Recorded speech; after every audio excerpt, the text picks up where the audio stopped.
All right, everybody. Today we've got a special guest, one of my all-time favorites, as everybody knows at this point. We have got a very, very talented singer. We have a heavy metal legend, quite frankly. We've got Howard Jones, and his band Light the Torch has their new record, You Will Be the Death of Me, which comes out June 25th, which will be tomorrow. And they've also got a badass live stream, which is going to be taking place tomorrow at 7 p.m. to commemorate the release of the record. You can also hang out with the band before, which I will be doing on their Zoom, which comes with the purchase price of just $12. I have linked to it in the description. It is going to be awesome. And if you haven't heard the singles that have come out from this new Light the Torch record, you're missing out. Pick it up on Spotify, anywhere digital music is sold. Howard, how are you doing, man? Doing good. Yeah. Staying busy. Right. No doubt about it. Very few people have stayed as busy as you have during this whole pandemic and everything. You've had your project with Jared, and now you're putting out an entire album. So I would ask you sort of what you've done during this whole pandemic, but it seems obvious that you have kept working. Yeah. Yeah. That helped the sanity. Right. Pretty lucky. Yeah, I get to work with people I like and do this fun, weird thing I get to do. So yeah, right. I've been very fortunate. Right, absolutely. So this album's called You Will Be the Death of Me, and it seems to be sort of maybe a very personal record. I was curious about the motivation behind the title of that album. Yeah. Personal is definitely a good way to summarize it. And with everything that was going on with the band individually and together, things were a little dark and bleak at that time. And so it just really reflected in the music and lyrics. Right. And I believe the first song written was Death of Me, and that just kind of set the tone. And yeah, I've kind of always written a little personal, but yeah, just as you've gotten older and just got more comfortable with certain things. And so, yeah, I kind of let go. Right. And the music reflects that. And I really mean this. Obviously, I'm biased. I love everything you do. But sincerely, this record, the stuff that I have heard so far is badass. If you guys are a Howard Jones fan, you had better be bumping this record, which is coming out tomorrow, because it is sincerely fantastic. So I like to talk about other stuff other than the music entirely. I was listening to an interview you did recently, and you were talking about, and I knew you were an outdoorsman, but you've been spending a lot of time fishing and hunting and such during this pandemic. Oh, well, I'm not a hunter. Yeah, that bass player, yeah, he's all about it. He's outdoors probably more than me, but right. But yeah, just being outdoors every day is just something that kind of keeps me, once again, mentally sane, a little balanced out. I'm around music a lot, and I love it. I love doing this stuff, but it's easy to burn out. And so for me, it gets easy to burn out because every day I'm trying to do something. Right. I'm constantly in the studio doing something. And so I need to be away from guitars and bass. And so even if it's just a little while, but on a daily basis, I do that. I noticed how mentally it changed me. And so that's what I do. Right. And so do you have like an in-home studio that you go to, or is there something local? Like, what part of the country are you in? Oh, it just depends on where I basically am kind of nomadic. And so wherever I go, there's like a couple prerequisites. Like there's going to be a studio near me, and there's going to be somewhere I can go and be away from it. Right. So yeah, I always have places. And so, yeah, that it's just something every day. But home studio, I had to draw the line there, and I was getting one together, and then I realized for a guy who's obsessed with certain things, this is not good. This is just, I need to have sanctuary that doesn't have easy access to that, because if I do, I'll do even more than I'm already doing. So that's what I love. Right. That's what I love about you, is that you're very much in tune with mental health. You know, everybody deals with it. I have certainly dealt with it. And you have that's one of the things in the first interview that we did. You and I talked about this a great bit. And I'm telling you, it had a profound impact on my life. You talked about the importance of getting outside, and I've started living that, dude. I make a concerted effort to, because I mean, I can just get lost in this office. I can just get stuck working all day long, and my vitamin D levels go down to subatomic levels, and my immune system is killed off. My mental health is jacked up. And so I try to get out in the sun. Doesn't really look like it, but, you know, I do. I go out there. I enjoy like working in my yard. I enjoy hiking, and things like that. You are a fisherman though, right? You like fishing a lot?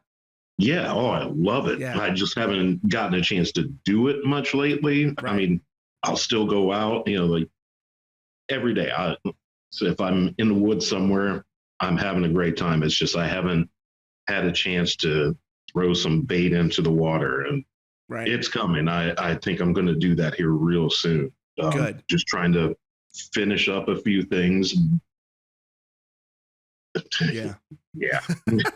I know a lot of people who are, so for me, I'm not much of a fisherman. I respect the game, but I just like to sit there and hang out while other people fish, because I'm not very good at it. I'm terrible. My friend Greg actually yesterday just sent me a picture. He must have caught, it was a gigantic bass. I don't know what it was, but he caught it yesterday, and the thing looked like it weighed 30 pounds. So I definitely, that's the thing. I'm not the best at it either. It's just, but I love it. It's you know, there's not a kick drum behind me. You know, that's pretty cool.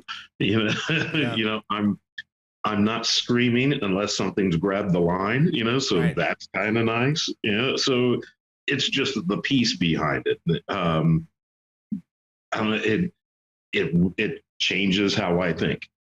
It really does. And so whether it's me just writing or just the complete altering of my mood, it's once I do something that I like, I dive in. And so for me, it's just worked.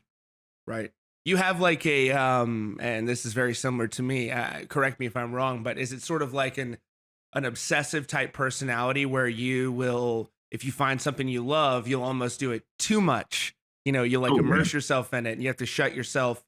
You know, you got to have those boundaries, I guess, and that's something for me too. I could sit here and mess with this YouTube stuff 24 hours a day, and I have to just cut it off and go do something else productive. But man, you know, you have your stuff together with this.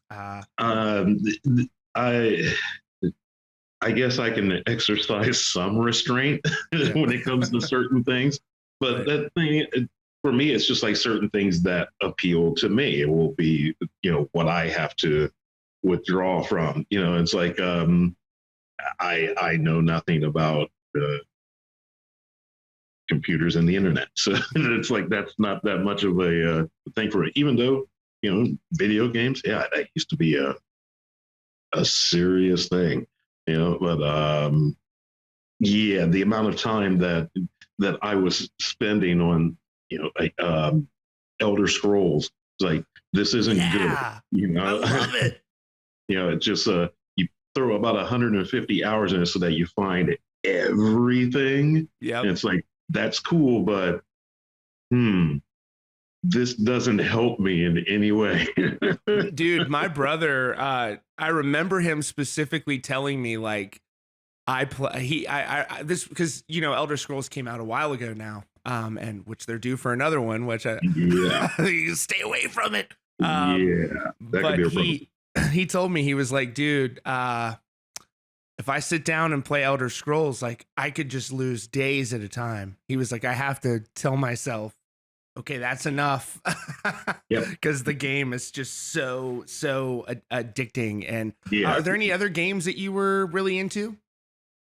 I'm a few. I mean, I float around. Yeah. My attention, it's just hard for me to sit still. Sure. That's impossible. Yeah, just for some reason that game, I was able to immerse in it. But yeah, even now, like just watching TV shows and things like that, it's like if I can sit still for an hour, I'm pushing it. Right. So yeah, then it's just like, I may as well just go outside. Right. But you know, that's a real so I was watching this 60 Minutes type story, and it was called Living Well into Your 90s. I don't know why. It was basically about like healthy aging and stuff. And one of the big things, and I was telling this to my mom, one of the big things about like preserving your health, it's not necessarily having some ironclad diet or having a six pack or anything like that. Like the number one thing that they seem to find from all these 90-year-olds that were like really healthy and like striving and stuff still was like their level of activity. Oh, I've always been a very mobile person. I've always been outside and things like that. And there seems to be some sort of a correlation between, you know, that sort of level of physical activity and your overall wellness. I honestly believe that. So good for you, man. Well, That's yeah. I could see that. I can see that definitely being a thing. So either I don't know, either I'm onto something or I look 90. Yeah. How old are you? You just turned 27, right? I barely remember that. No, I am 50 now. 50. Dude, you look younger than 50. I thought you were in your 40s. That's great. Wait, what is it? So 51 soon. Yeah. Yeah. Great. Well, you look great. You really do, dude. You don't look 50. And by the way, you know, people's aging and everything. Like I remember probably, you know, let's say 30 years ago, being 50 was a lot different than being 50 today in the world. You know, you got people working well into their 70s now. And look, I mean, I don't know how old the guys in the Rolling Stones are, but they're running on stage and they're like 90. Yeah, I'm not sure how they're doing that, but yeah, Mick Jagger is just kind of a force of nature. Then again, Mick Jagger transplants. He has like a 4-year-old kid. Yeah. What? I didn't know that. Yeah. What? Oh, I gotta look this up. Yeah, I'll take a look. I'm pretty sure that's a fact. Oh my goodness. Oh my goodness. He's got a young one. All right. Mick Jagger, 4-year-old kid. What? Was that right? Let's see. Oh, I'm sure you are. Yeah. Okay. So first of all, I see a kid he looks all right. Who is Mick Jagger's youngest kid? He has 8 children. Whoa. And yeah, okay. Oh my goodness. No. Mick Jagger welcomes new family member. This is back in March, and he's a great grandfather. Okay, that's like an animal or something. Yeah, okay. You got it. You were right. Mick Jagger welcomes his 8th child at the age of 73, bro. Mick. Dude. Why? I mean, it's like, that's kind of messed up in a way to me. It's like, oh man, bro. Like, I mean, you are being born into the Jagger family, but yeah, it has its benefits. But when your father has trouble with solids, you know, it's like, what's up? Right, dude. I'm like, shit. Come on, Mick. Jeez. Hey, so you are a podcast fan, right? You mentioned in a recent interview that you love Your Mom's House, the podcast. Oh yeah, dude. Tom Segura, hilarious.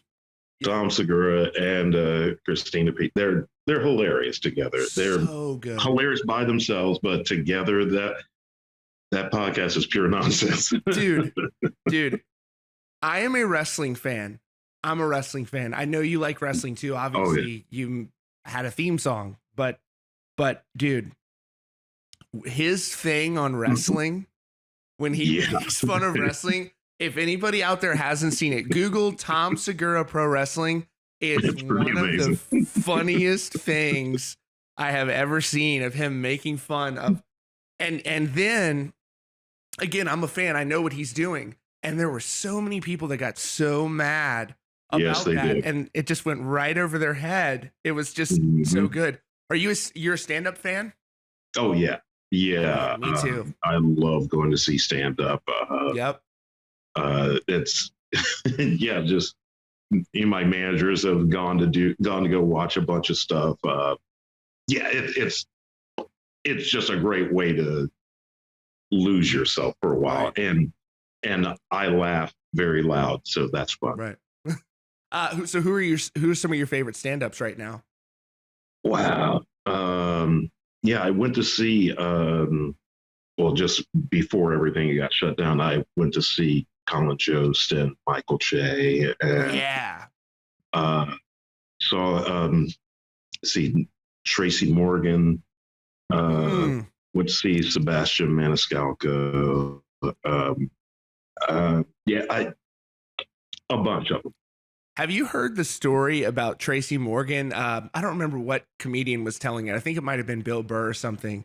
And basically he said something to the effect of, Tracy Morgan looked at me. We had been drinking all night. We had a tab of like $15,000 or something.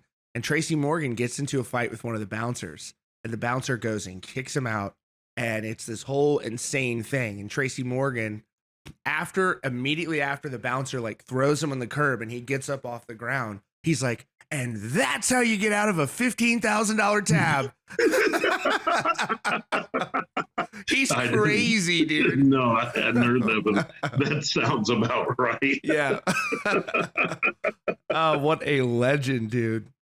So what's going on with the Jared project? That song, The Blade, was, first of all, I've played that probably 1,000 times.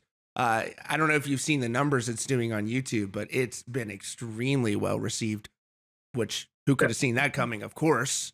It's been really cool. Yeah. Basically, we're trying to now just tighten up everything as I think we're at 12 songs. And so, we're just making sure that everything is good before we start letting that all go. Right. But I think I demoed something like 15 or 16, but if they didn't make it, it's because I stink. Oh, please. So it was just, or fine, at least those songs, it was just like, ooh, I did not add anything to those songs, so let's just shelf that. So, I think we're looking at 12, and we're pretty happy with it. Yeah, well, the Blade is, again, everybody who's listened to it has loved it, and people are playing it on repeat, and you can see the Spotify numbers, and you can see the YouTube numbers are reflective of that. So I'm so happy for you guys. As a complete and total surprise to no one, this project is going to be so badass. But just like Light the Torch's new album, You'll Be the Death of Me, which is out tomorrow, the 25th. And again, folks, the stream, $12, and you hang out with the band on Zoom beforehand. I'm going to be there, and I'm going to be extremely intoxicated, just like, yeah, until I can see you guys in person at Blue Ridge Rock Festival, which is going to be so great. I can't wait. Yeah, looking forward to that. It's just been a long time since, we've been around a bunch of like-minded people who want to hear a bunch of noisy music. So, looking forward to it. Is that your first show back? I don't know if it's the first, but it's in that first grouping. So for me, I'm going to be just filled with childlike wonder every time. Like, Are you hanging out for the whole festival? I know a lot of bands are. yeah, I don't know exactly what our schedule is yet. We're still waiting to find out what we're going to do because we're hoping to get a tour to wrap all of those around. So, Well, if you're there for the weekend or something, I'll shoot you an email. But it'd be cool to go to dinner or something. yeah, man, hit me up. Get some like healthy, good food. Because the problem is at these festivals is it's hard to eat healthy, and it's like I want to go. I mean, I don't look healthy, but I'm trying. And we could go get a salad or something. I'm trying not to drink very much there. I don't drink much anyways, these days, but, so Yeah, the festivals are just, yeah, they are serving you hot garbage. yeah. Which sometimes hot garbage is good. Like if I walk past one of these things and they've got like tater tots with cheese, I might make a bad decision, I might make a bad choice and I'm going to pay for that choice, but I'll probably only do that once during the festival. I want to that festival just looks insane. The lineup is great. Yeah. And then also there was something before the pandemic that was supposed to happen that was going to be legendary and iconic. The Killswitch Engage Light the Torch tour. You touring with KSE, lots of fun opportunities. That tour got shut down a couple dates in. But for those like myself who were bummed, the beautiful thing is that tour's still happening. So That's it's moved to next year, right?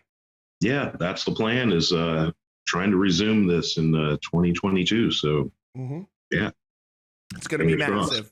It'll happen. Looking forward to it. And so you guys in the KSE group light the torch and everything. It's so cool. I've never seen this with a band before where it's like you leave Killswitch Engage, no big deal. You guys are still bros. And it's like the most positive situation that I've seen. You guys are putting out music together. You guys are touring together. It's just so wonderful. And that tour is going to be earth shattering as well. And oddly enough, I haven't gotten to see Light the Torch yet. Really? Yeah, I still haven't gotten to see you guys. So Blue Ridge will change that. And then that tour and then every other tour in the future that you do, I'll go to. Yeah, I'm hoping there's going to be a bunch stacked up just so we can stay active. And it's just going to be fun trying to, get your sea legs again, with being on stage. And it almost feels brand new again. Right. It really does. It's definitely a very exciting time. And there's a lot of these unique things. Like, again, I can't say enough how this Blue Ridge Festival looks just absolutely insane. You talked about recently, I was listening to some of the interviews you've done recently, and one of the things I didn't know about you is you're a big reader.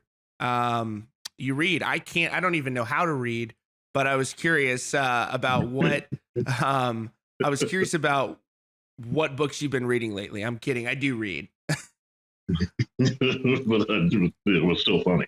Yeah. For me, I'm more of just like escapism.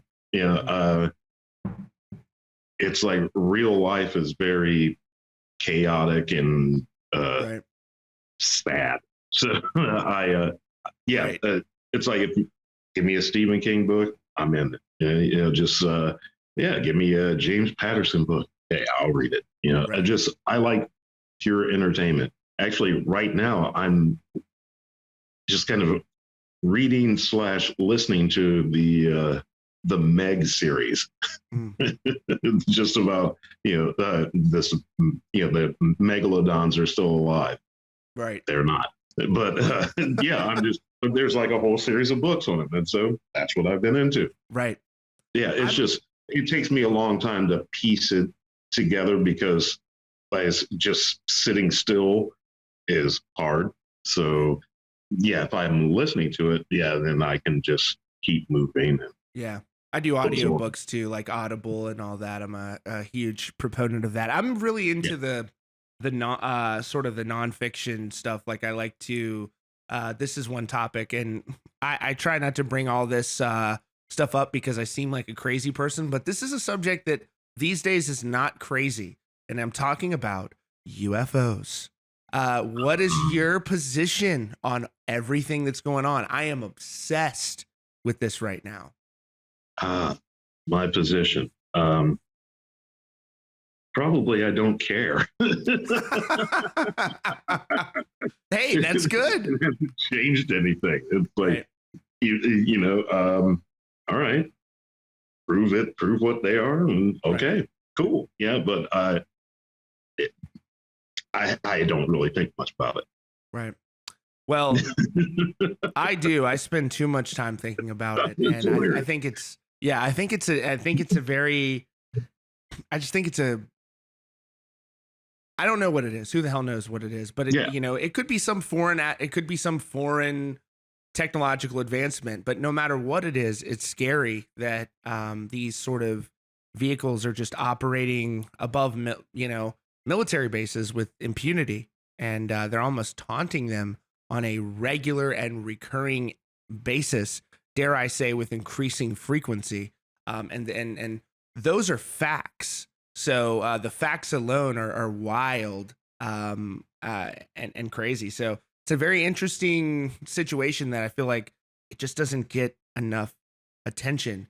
You talked about too that you're getting into some voiceover work as well, which is interesting because I do voiceover stuff myself. Ah, Yeah. gotcha. Yeah. Just been real fortunate to do a few things, and I I think that's something I had probably thought about doing well before music. It's Yeah. I mean, I never really thought, yeah, I'm gonna sing, and this is what it wasn't really like that. I remember wanting to do voices for cartoons, and then uh, yeah, like video games and things like that. That's just always been something that interested me. Right. Have you well, it is interesting. There's a lot of actually rock oriented games that are under development. There's a game that I saw. I just got this Oculus Rift headset, and there's a game in VR that is you play the guitar with your fingers, so it's like Guitar Hero, but you're Mhm. just it's recognizing your fingers in the air, and it's crazy. And I was talking to them because I wanted to do a demo I just on want the to see you do that thing with your fingers again. yeah. So I was talking to them and I was thinking like, the game's early in development. I'll send it to you. It's very interesting, but they need to have characters of real singers and musicians in the game. And it's very like metal focused and rock focused. So we need Howard Jones as like the master of ceremonies of the game. Like how badass would that be if you're interested in gaming voiceovers? Like you're like, what's up? Here's how you play the game. Like, like Hey, I'd be I'm interested. gonna ask them, like, dude, put Howard in the game. Like, why not? Like, dude, Yeah, if I'd I be open all right, I'm gonna ask him. That would be, but the game looks really, really high quality. It's Yeah, an independent game developer, but I can yeah. tell. I've only played a few of the VR games, and just man, it's amazing how far they're coming. And It's the future. yeah, and once again, something where it's like if I could sit still and do that, but even if I'm just like a part of it, hey, that'd be cool. Right. Hey, I'll do some voices for it. Why not? I know. Yeah. Well, I'm gonna send them this clip, and they're probably gonna be calling you. That's awesome, dude. Being in video games is something that's always fascinated me as well. When I was a kid, I fantasized about like being so good at football I could be in one of the Madden or NCAA games. I was Oh always yeah, like, yeah, like a face scan, and I can't imagine what that would feel like. I knew some people who ended up in Madden games and it yeah, was very very cool to see. You're yeah. someone I know. Yeah, that's how the world's changed now. Just video games were just couldn't even imagine being a part of that, and now it's just yeah, guys Yeah. who've helped make them or are a part of them or characters in them. It's weird. Well, and then there's a lot of opportunities that are opening up, like I don't know if you've messed around with Call of Duty or Warzone or any of that, but they have these Been a little while.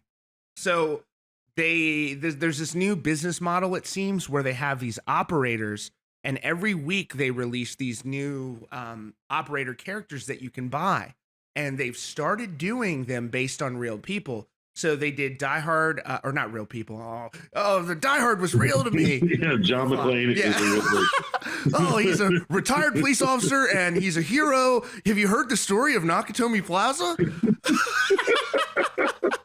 God, I'm an idiot. Man, he and his wife, they're on again, they're off again. I tell you.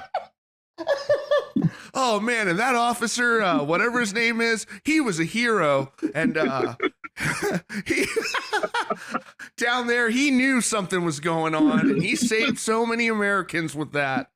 We can never forget what happened at Nakatomi Plaza. Yellow dye #5. Yeah.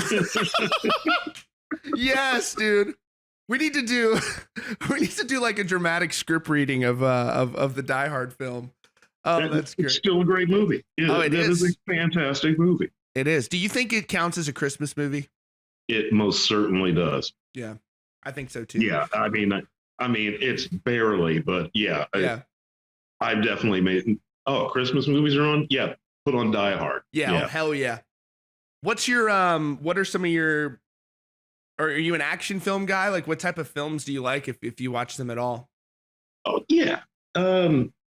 I'm kind of open, watching a movie, I try not to put a ton of expectations on it,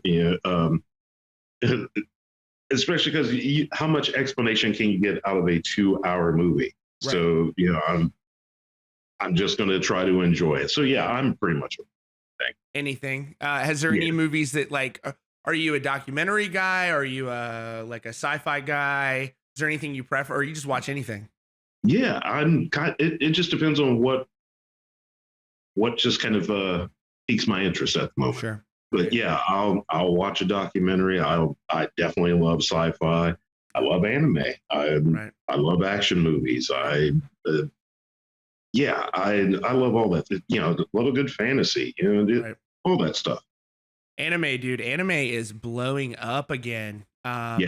Unseen since the days of Dragon Ball Z, and it's really made a full-blown comeback again. And a lot of people joke about anime, but it's real, and it's a real business. Oh yeah, it is. It's huge. They underestimate how much money anime. It is huge right now, especially. And also Pokemon cards, I've learned have gone back to being like extremely valuable again. So like if you've got an old Charizard, if you've got like an old Charizard laying around or something, it's like a down payment on a house. It's nice, dude. That's amazing. It's crazy. It's like, have you seen these NFT things? Have you heard about this? I've seen it. I'm trying to wrap my head around it, and it doesn't seem to be working. But I know. Okay. I was thinking about like bottling a fart and trying to sell it for like $5. I mean, what is the point of this shit? I'm like, this isn't even a good investment. Oh, buy one of my guitar picks. It's gonna be worth $500,000. Who gives a shit? Yeah, I don't care about anyone's NFTs. Yeah, I don't get it, but hey, maybe in time I will. Right. But it still seems a little odd. Right. It's just for the money. Like if it was something that was $100 or something, it's fine. But it's like they're expecting people to pay, and some people are spending $500,000 on some of these things. And the interesting thing is at a time, maybe in like the late 90s, certain bands, you'd spend $1 million on some NFT for them, like let's say NSYNC or something, and it'd probably be worth a lot in the late 90s. Today, it's not worth so much. So it's not even a good asset to acquire. Like fine art. Art does typically appreciate over time, but these NFTs are typically kind of, I don't know. I see what you mean. Yeah, what's the appreciation for such things? And that's the thing. I mean, are all of them going to be nonsense or are some of them cool? You know, they're, Right. I don't know. Like I said, it's still very new, and I just don't know enough about it. Right. Yeah, it's interesting. And but that's not to say I will say this, I'm unapologetically pro bands making money any way Yes. that they want to. Like, get your money. I'm not knocking anybody. Like, I don't give a crap what you sell. I'll probably buy it if it's within a reasonable price range. Like, I have some of these bands are making coffees that are badass and stuff, and collectible items. Here's a good example of a cool product. Metallica's Black and Whiskey is actually a very neat idea that for a band that they've come out with. It's a high quality product or whatever. I think they've done that makes sense for them. Right. And people are like, oh, James doesn't drink. Well, he doesn't have to drink to sell the product. Like, if you're someone who abstains from drinking, what people don't understand, that doesn't mean that you go, I'm not drinking. Y'all motherfuckers better not drink either. That's not how it works. And also, they made it. Right. Right. So I don't think he's thinking about the fact that he doesn't drink. He made it, so he wants to sell it. Right. Did you so there was a time when Bad Wolves was looking for a vocalist, and everybody was saying, I don't know if you're not on social media, which you're a very smart man for that. History has proven, maybe like 5 years ago it was unproven, but now like the people who aren't on social media are the proven winners. So congratulations to you, sir, for having the foresight of not wasting your life away arguing with people on the internet about erroneous shit. I think it's just I have few friends. And I'm like, yeah, but that's good. Yeah, keep your circle small. I love it 100%. There was everybody online was like, we need Howard Jones and Bad Wolves. Did you hear any of that? Were you aware of any of that? I heard about that in an interview, like a few days or a week ago. Right. But yeah, they got DL. I'm stoked for him. Yeah, dude, he's a very impressive singer and guitarist and songwriter. Look, and I give him a 10 out of 10, but he's not Howard Jones. But that's okay. He's he's extremely talented. You're an 11, sir. But the beautiful thing is we get the best of both worlds. You've got Light the Torch, and you've got Jared Dines, and you've got an entire album of material coming out tomorrow. And I'm not just saying this. This album, from what I've heard of it, is just fantastic. I can tell you guys, like, everybody says, "Oh, this album is great. Our new album is great." Blah blah blah blah blah. Like, this album is actually great.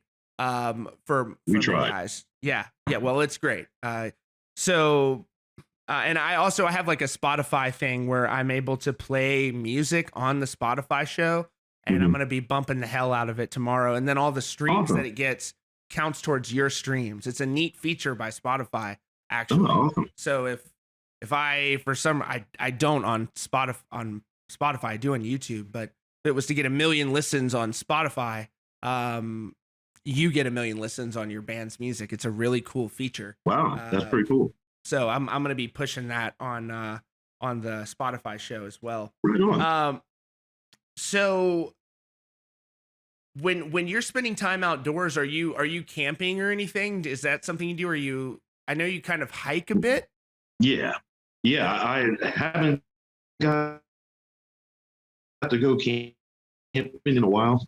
Just most of the traveling I've done has just been for all the various different jobs. So yeah, it's been a while since I've actually stayed overnight outdoors and But yeah, I want to be in the woods as much as I can, at least sometime during the day. Right. So yeah, then I like seeing the sun come up, and because I don't sleep well, that's just kind of easy. What how many hours do you sleep like every night? I sleep like 7, 6.5. I probably 5-ish. something That's like okay. that. That's not terrible. I mean, Yeah, it's not it'll recommended, be, but yeah, it's not for the best, but yeah, it can easily be, yeah, 4 or 5, sometimes a little more, sometimes right. not. If I can, maybe I can nap during the day or something if I get a chance, but me sitting still doesn't happen too often. Good. So yeah, Yeah. It's a good thing. yeah, and so yeah, Keeping that's busy. kind of what it is. So like if I'm laying down and I wake up, I'll just be sitting there for a while. After 10 or 15 minutes, just screw it. Just get And you up. don't feel dead during the day? Like you don't feel like shit if you Generally, don't no, sleep? Good. Good. no, So you're like one of those I've heard about people like this. One time I thought I was this person, but I'm not. I'm not. I do need more sleep than that. But like I've heard like Vince McMahon is the same way. He can just get 5 hours and he legitimately is rested. yeah, So you don't have sleep yeah. apnea or anything either, do you? Like no No, sleep disorders. Yeah, so no. you can Even as a kid, I would stay up all night and just be reading, and then yeah. get up and go to school. Yeah, some people have it like that, you know. Yeah, That's fantastic. Yeah, I'm a I wish I wish I could do that, but I need more sleep than that for sure. One of the things that you said in a recent interview, which is it does seem like you because you're so humble. You don't like watching your own music videos no, or your oh, own material. no, that's terrible. Yeah. Why No. why is that? Um, I got to look at this and listen to it all the time. Right. Why do I why do I need to put it on repeat and look at Right. it? I was there. I'm good. Right. So you don't ever go back and like look at old performance videos of yourself on YouTube or anything. You're just like, Ew. good. Yeah. No, this, yeah, I just, yeah, it just makes me uncomfortable. So I just don't. But yeah, notorious. Or video's finished. All right, yeah, let us know what you think. Look at a few seconds. Yeah, I'm fine. Just let me know if I do something stupid in it. All right, What you I'm don't. good. Yeah, Right. Good. yeah, it's just not for me. You've got I get extremely uncomfortable. you've got that's the thing that I like about you is you have become I didn't know you previously, but you've been open about your mental health, but you've got really good boundaries. You know what you like, you know what works for you, and you do it, and you don't seem to deviate from it. And that's inspiring to me, for sure. Yeah, yeah. I mean, I love experiencing a lot of new stuff. Like I love going different places and seeing new things and everything. But yeah, just over time, I just figured out, okay, certain things work for me, stick with it. If I Right. don't, if you lose it, and it's gone. So Right.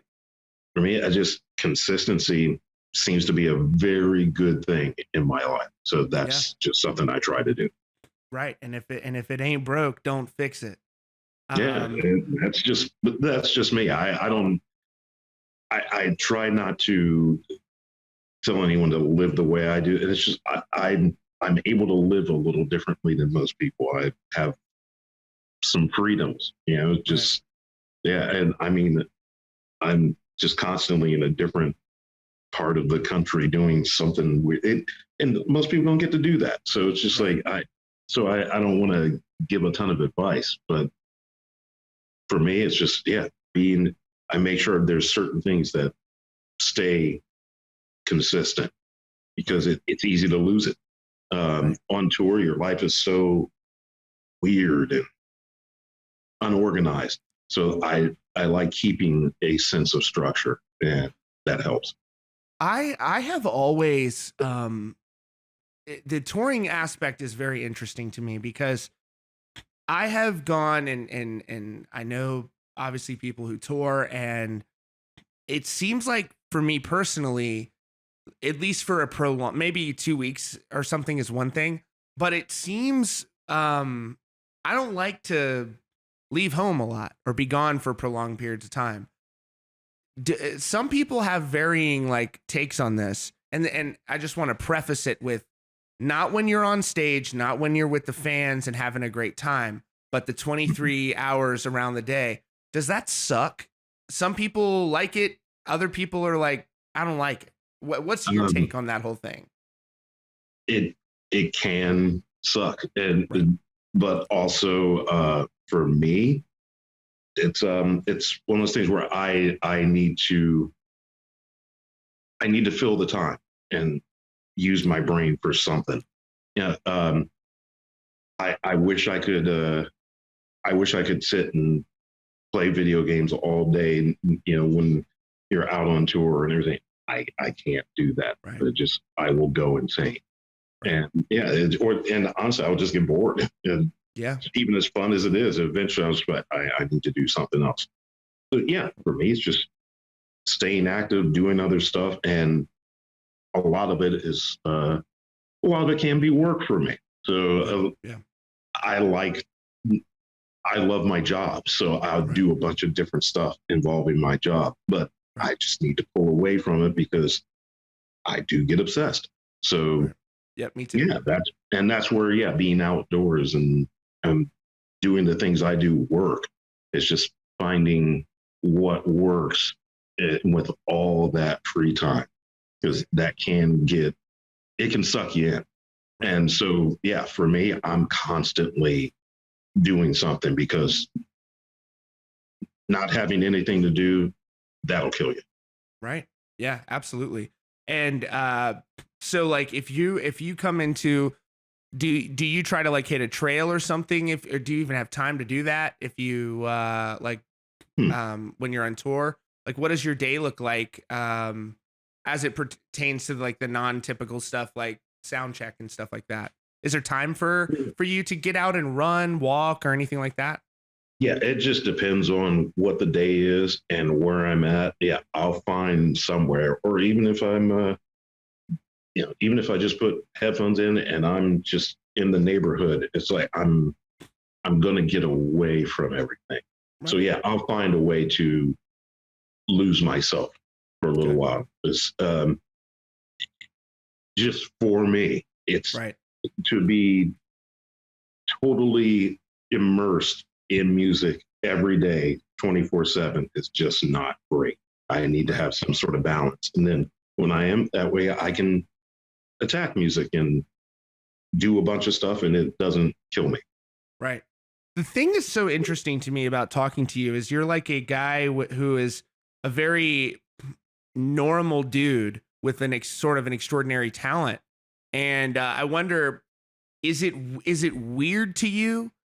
Like, you seem to almost shy away from the recognition. Like it's almost like maybe you don't even like getting recognized for the music. Like it's like awkward or something.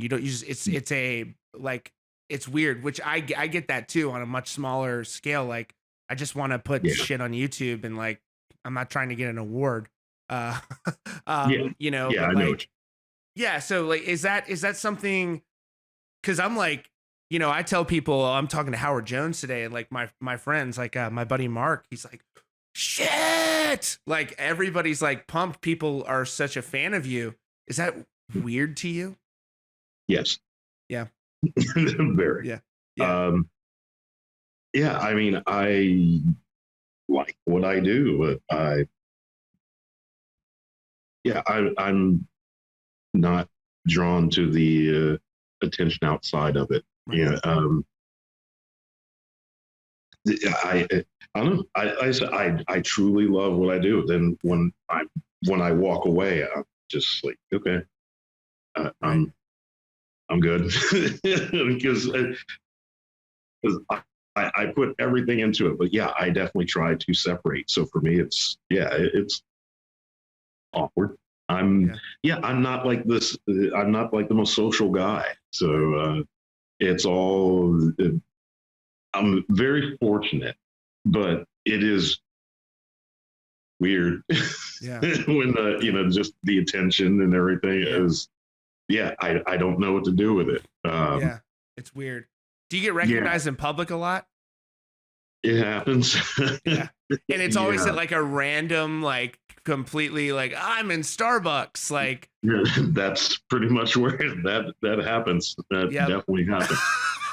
How do you ever like, you're having a shit day and someone comes up to you and they're like, hey, and it's like, you don't know how to like, you want to make sure that you are accommodating and kind and everything, but sometimes you're like fucking caught off guard. I've had people talk about that where it's like, you know, it's even for social people, like extremely social people, it can be, and not that you're not like, everybody who's in a band loves their fans. Of course they do. They support them and like they love them. That doesn't mean that you're always ready and prepared to have a great conversation. Oh yeah. I mean, even when I was younger, walking down the street and someone walked through, I would just cross the street. It was just to avoid conversation with you. That's just, and that conversation would literally consist of hello, that would be it, and I would still just be like, oh, boy. So that's just me, So and that part of me has not really changed, and I understand that. So so it's has nothing to do with the fans. I'm just backwards awkward.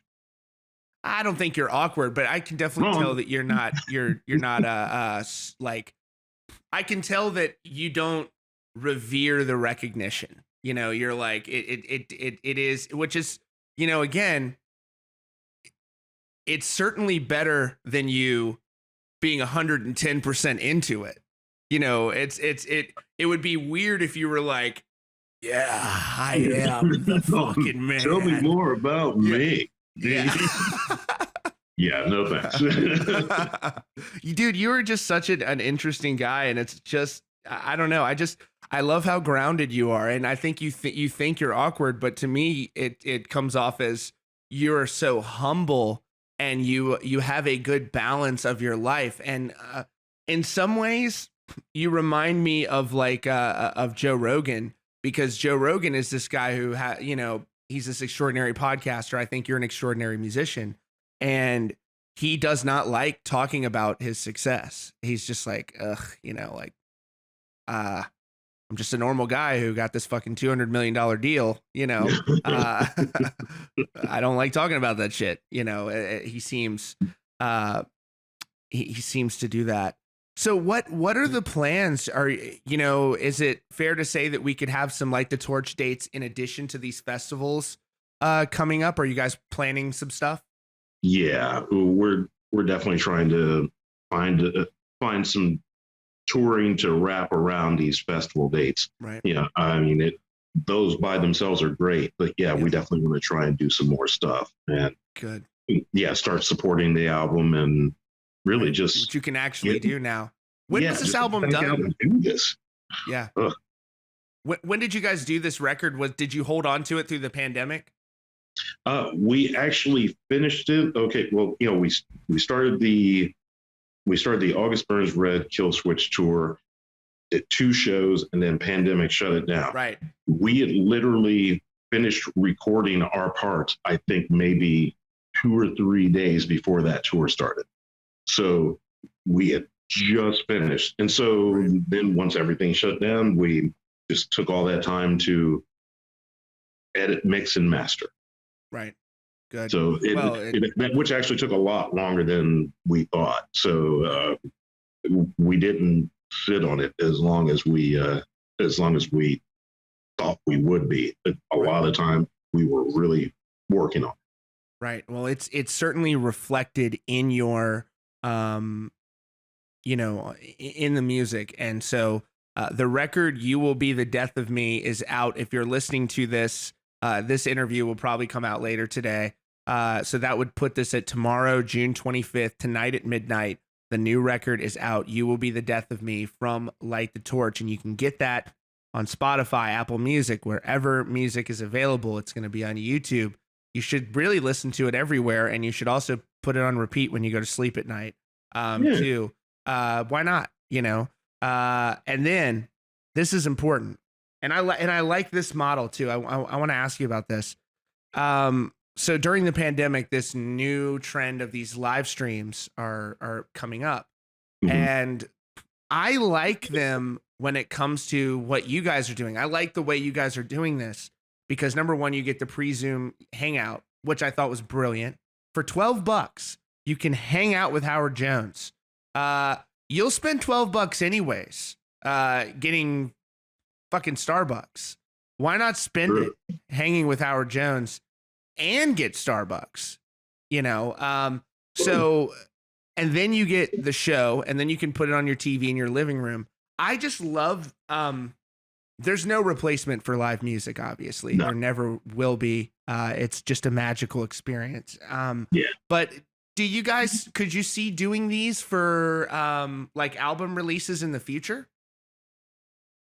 I hadn't thought about it, but yeah, I guess that it is a possibility. And it's definitely a nice way to get it seen. Nothing does replace live, and right. It's like, hey, it's our release show.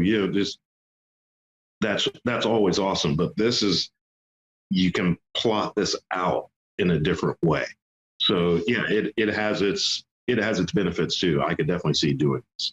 Right. And for those of you who haven't gotten to watch these streams, which I have spent a lot of money watching these streams of pretty much every band that's done one. I've put it on the TV, and they're pro shot. They're really high quality. So, let's say in the past, the way you would have consumed this material from a band is it would have been like a live DVD or something. This is a pro shot performance that's really only seen one time. It's on DVR, but it's extremely high quality, extremely high audio quality as well. Yeah. The production value of these things are insane, and I'm glad.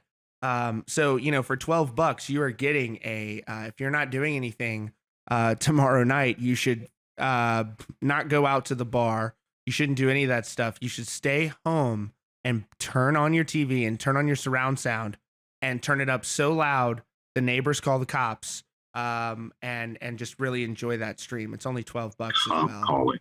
And you should buy, and you should buy 2 tickets actually as well. Yeah, it's gonna look great. Who set the price on this, by the way? I said, man, sell it for $50. Yeah, definitely want to make it affordable and just something really fun.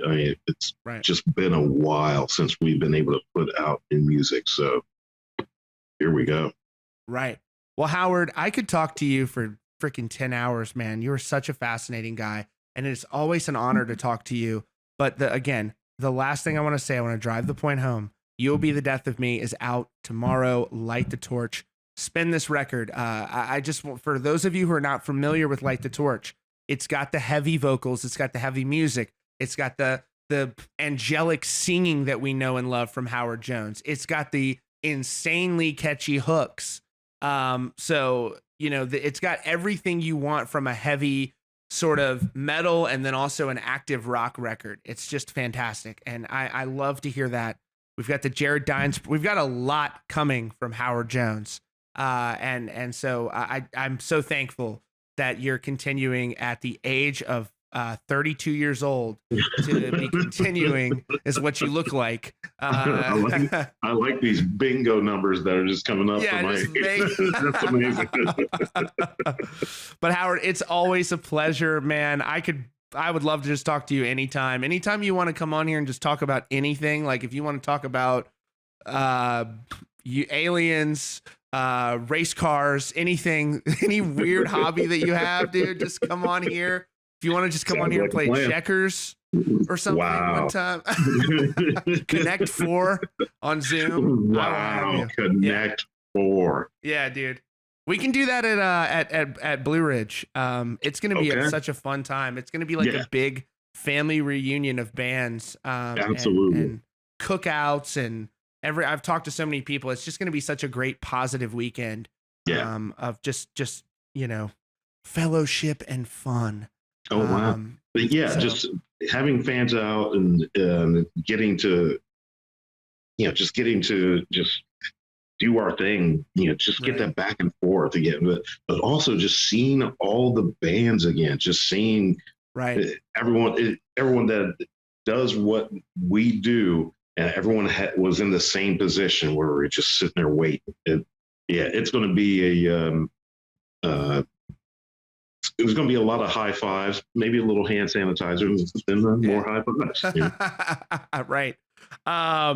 So do you ever get nervous before you get on stage? Always. Yeah, really. Oh yeah. Yeah. I would feel that way too. But you don't seem to be when you're on stage. You have a good command presence. Well, that's not true. I'm always a mess. Yeah, just immediately I just start sweating.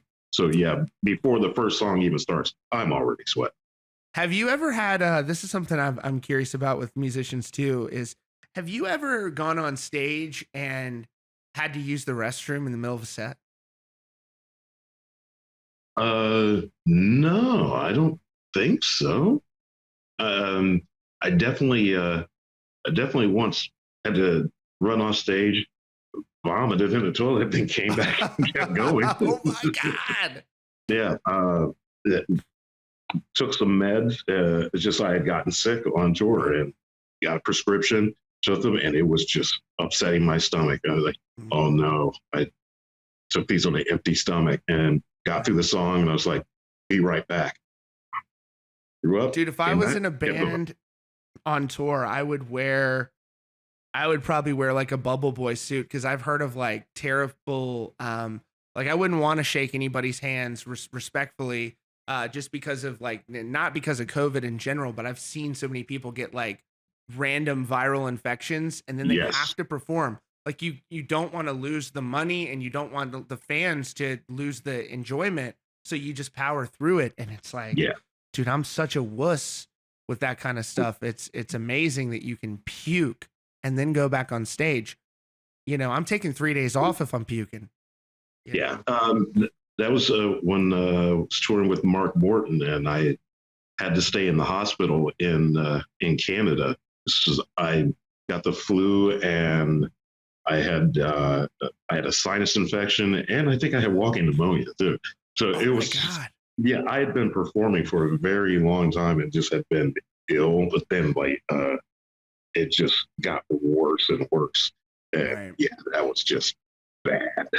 I don't blame I'm pro bands canceling when they're sick. I just think it's I don't want to watch somebody perform if they're like, if you want to perform, then yes, but I don't want someone like, I understand 1,000% if somebody gets sick. I just feel bad for people that do that. So, you know, I hope you don't have to do that in the future. Yeah, that was not fun. And then I remember just leaving the hospital and flew back into the States and flew right in and did it and just got right back on tour and just started doing it again. This was not smart.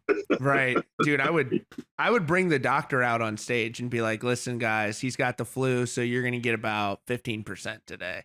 It was the amount of sweat that was coming off of me was next level. And I sweat a lot as it is, but this was next level. Right. Well, Howard, I know I keep saying this like I'm going to wrap the interview up. I just need to wrap it up, because if not, it's been over an hour now. If I don't, I'm just going to take your entire day, and I don't want to do that, because you've got this new record, You Will Be the Death of Me. Again, it's coming out. But you also need to go and get the stream, because you can hang out on Zoom beforehand. It's $12. It's going to be badass. It's pro shot. And I think you can watch it for 48 hours afterwards as well. So these live streams I think it's a great business development opportunity for bands. And it's great for the fans and everything.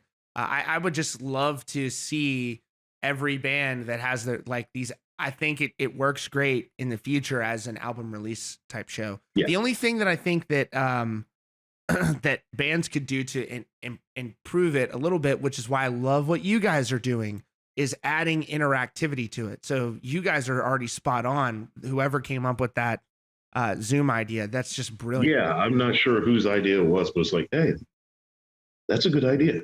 Right. Yeah, let's do it. It's a fantastic idea. But Howard, man, such a fan, such a supporter, doing cartwheels about this new record, doing cartwheels about this Jared Dines record that you guys are doing with 12 whoppers of songs on this baby. So can't wait to hear everything that's coming out, especially this new record with Light the Torch. So yeah, can't wait to see you at Blue Ridge, man. I Gonna be appreciate a great it, man. time. And thank you for being here. And thank you all for watching. And immediately after you turn this video off, you better go to Spotify and follow Light the Torch and listen to the new record, baby. Do it. Do it. All right.